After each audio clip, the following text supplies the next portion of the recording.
Il-Kummissjoni tal-Film se tkun qed toffri l-appoġġ tagħha għal ħaddiema Maltin li se jkunu affettwati bl-istrajk internazzjonali mill-Union tal-Atturi ta' Hollywood.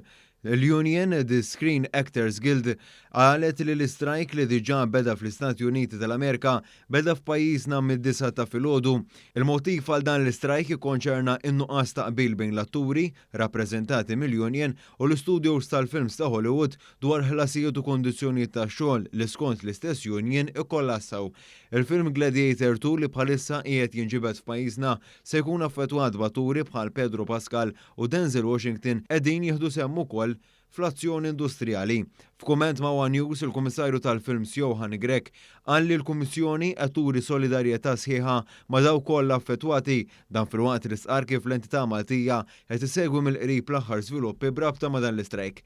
Grech inota wkoll li għalkemm produzzjonijiet bħal dik li għaddejja bħalissa ta' Gladiator 2 li huma sinifikanti għall-industrija tal-films pajjiżna, mhux kull produzzjoni li bħalissa tinsab qed inħadem hawn mistennija li tkun affettwata. Fil-fatt hawn numru ta' produzzjonijiet li bħalissa qed jinħadmu f'pajjiżna li x-xogħol fuqhom se jibqa' għaddej b'mod normali.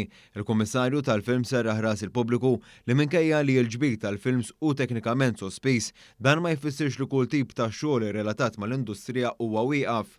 Importanti li ngħidlek li waqt id-diskussjoni li kellna mal-produzzjoni mal-producers ta' Gladiator, fimna li x-shoot għalkemm hija pause, għalkemm ix-shoot hija sospiża, imma hemm attivitajiet oħra tal-produzzjoni li uħud mill-crews tagħna ħajbqgħu jaħdmu fija f'din l-attività biex ikunu qed jippreparaw, qed nippreparaw lil nfusna biex once ix-shoot titkompla, ix-xogħol tagħna ikun lest. Il-General Workers Union permezz ta' taqsima professjonisti, finanzi u servizzi wkoll li naqdet ma' dan is-sentiment kif istqarrija qalet li wkoll qed toffri l-appoġġ tagħha lejn il-ħaddiema lokali mill-qutin.